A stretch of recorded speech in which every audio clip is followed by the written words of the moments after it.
我設計嗰時咧，最主要個鍵盤個大小咧，都係依個手機嘅瀏覽器嘅大小咧嚟安排嘅。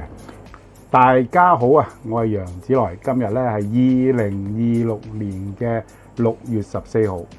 我今日咧非常之高興咧，宣布我嘅子來輸入法又有2026年嘅新版本啦。因為咧之前咧我嘅子來輸入法咧係一個我嘅玩具嚟嘅。咁我喺1985年咧就開始認識咗咩叫做形聲字嘅編排。咁呢本咧就係李氏中文大字典，係我哋香港中文大學李卓文博士嘅用咗10幾年心血咧去編撰嘅一本中文字典嚟嘅。咁佢主體咧就係介紹形聲字。咁我喺1985年咧就有個朋友，一個做教師嘅朋友咧，送咗一本盜版嘅李氏中文大字典俾我。佢因為喺廣州玩嘅時候咧，就見到有呢本咁嘅字典。咁佢就買多咗一本咧，就送俾我。咁我睇咗本字典之後咧，非常之好奇，能唔能夠用佢入邊嘅原理咧，去設計一個中文輸入法咧？因為當時我係學緊中文輸入法，而係覺得唔係好順利。咁不如就自己寫一個啦，咁樣。咁呢個就係我當年嘅諗法啦。咁既然有啲咁嘅諗法咧，咁啊睇咗本書，咁開始做啲好多實驗性嘅嘢啦。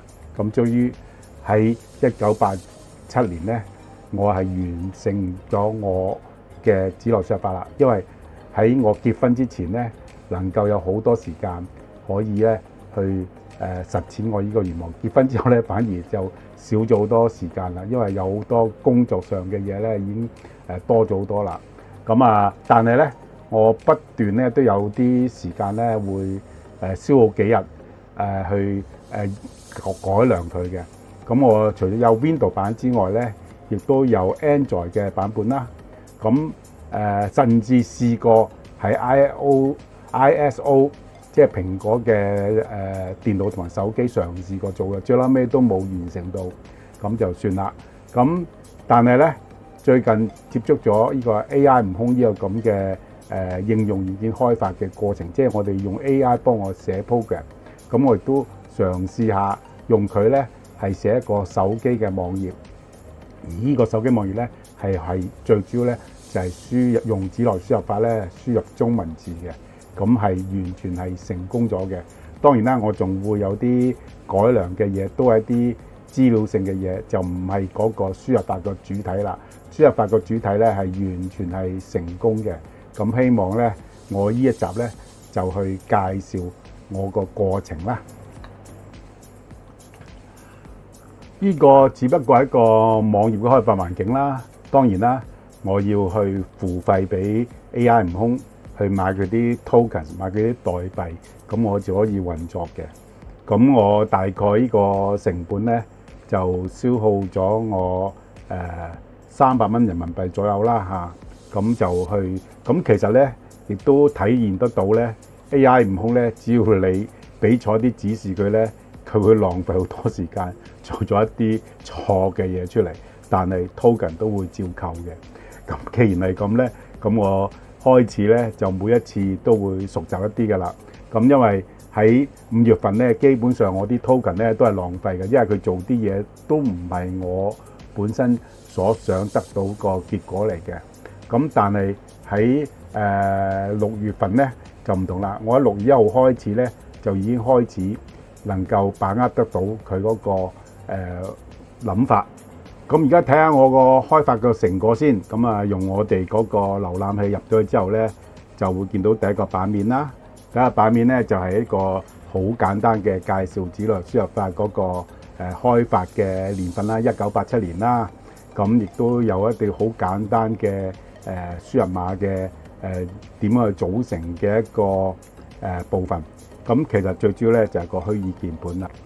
咁個虛擬鍵盤咧，其實咧就係3個碼啦。咁我咧，譬如我而家打個陽字啦嚇，咁我打個 R 就係木字嘅形狀啦，跟住我打個 D 就係嗰個彎勾嘅形狀啦嚇，好似刀字嗰個彎勾嘅形狀。咁跟住我打一個拼音嘅第一個字母，咁啊會見到個羊字喺度噶啦。其實咧係類似呢個馬嘅字形咧，其實仲有好多頁嘅，咁我哋可以去下邊睇啦嚇。咁就係其實總共咧有7個字咧係用呢個馬嘅，我輸入碼上邊，咁我哋揀翻我要嘅字啦，咁佢就會儲藏咗喺個儲存區度噶啦。咁我打第2個字咯，子字，咁有個橫嘅彎勾啦，跟住有個直勾啦，跟住咁我退翻一格先嚇。咁呢個咁啊拼音好多嘅都啱嘅，咁我用個 J 啦。咁咧我見到咧第一格就係同個 I 字有關係嘅，一個橫向之後咧有一個撇落嚟嘅，咁嗰個子字嘅上半部嘅形狀啦。咁下半部咧就係一個 A 字咧，就係直勾嚟嘅。咁你見到咧呢度咧就得5個字，跟住咧個音咧個聲母咧就係有 J 音，即係兒子嘅子字。咁啲全部都係同佢有關係嘅音嚟嘅。咁有啲係漢語拼音嘅組成啊，或者係個粵語拼音嘅組成，都係可以應用嘅。咁我就揀翻我要嘅字啦，子字啦嚇。跟住個來字咧，咁可以打啦。咁我就打個10字先啦。跟住咧下邊一個木字，咁即係上邊嘅形同下邊個形狀啦。咁個編碼拼音嘅編碼咧就係 L 啦。咁你見到咧嗰個來字就出現咗啦。咁呢個咧總共咧佢下邊有總共有6個字咧俾我哋揾到嘅出嚟嚇。咁當然有啲係簡體字嘅添啦。咁我哋 OK 啦。咁我揀翻佢之後咧，咁就楊子來3個字咧就已經存在咗啦。咁我呢度咧有個複製區啦。咁我哋撳咗之後咧，咁咧佢會將喺個儲存區上面呢組字咧就複製咗噶啦。複製咗之後，當然啦，我哋就可以貼上任何嘅其他環境之下啦。譬如話，我哋可以喺WhatsApp 啊、微信啊咁樣打開咗之後咧，將呢段字咧貼翻上去。咁呢個就係我哋個設計原意。咁變咗咧，你係唔需要裝任何輸入法，用我呢個版面咧就可以輸入呢個子來輸入法噶啦。當然啦，我嘅用戶嘅數量咧係好少嘅，但係我有啲專業嘅用戶好犀利嘅，佢成本書都係只係用子來輸入法去打嘅，因為佢真係只係識一樣輸入法，就係子來輸入法。咁但係佢嘅著作都好多嘅。咁再介紹到下另外一件啦，就係清除鍵啦。我哋撳呢個清除鍵嘅時候咧，咁佢會將個候選字區咧清乾淨咗，等你再打字啦。首先我要求個 AI 悟空咧去開發呢個子來輸入法嘅手機瀏覽器咧，咁我咧就最主要咧就要佢知道我呢個輸入法嘅結構。咁我就將我嗰個編碼嘅碼本咧俾 AI 悟空讀入去啦。跟住咧，我一路咧又要求佢去分析佢嗰個結構。咁分析個結構嘅過程之間咧，其實就有好多嘢咧，就令到佢去認識得到形聲字嘅組合。我個左上形碼同個聲母嘅關係啦，我個右下角形碼同個聲母嘅關係啦。咁呢啲結合咗之後咧，就係形聲字嘅一個結構。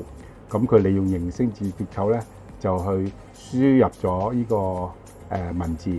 咁佢既然去讀懂咗呢啲研究嘅理論，佢亦都去分析到呢個碼本嘅組合之後咧，咁我就開始叫佢寫程式啦。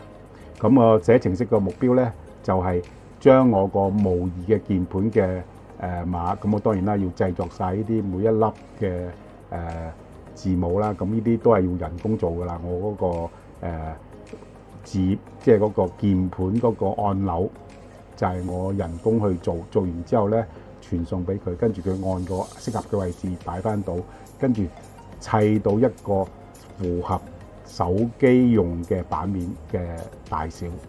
嗱，如果我哋喺電腦瀏覽器去做咧，佢個版面嘅結構咧，佢會根據你嗰個瀏覽器嗰個大小咧去做出嚟啦。但係個鍵盤咧都係維持到適合擺喺手機嘅樣嘅。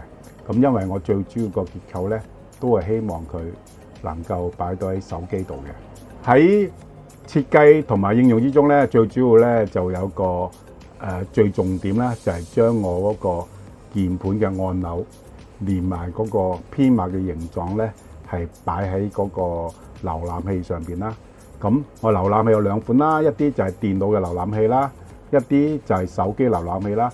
咁所以咧，我設計嗰陣時咧，最主要個鍵盤個大小咧，都係依個手機嘅瀏覽器嘅大小咧嚟安排嘅。咁喺個電腦上邊嘅瀏覽器咧，我係理論上咧，我就佢只係運作得到就得啦。咁佢嗰個美觀度咧，我係唔會太過照顧嘅。我最主要照顧都係以手機上嘅應用為主。咁希望咧呢個應用咧能夠俾到一啲希望嘗試指羅輸入法嘅朋友咧，係唔需要安裝指羅輸入法之下咧都可以試用噃。咁希望大家都有興趣試用我呢個指羅輸入法啦。呢度講咁多啦，拜拜。我設計嗰陣時咧，最主要個鍵盤個大小咧，都係依個手機嘅瀏覽器嘅大小咧嚟安排嘅。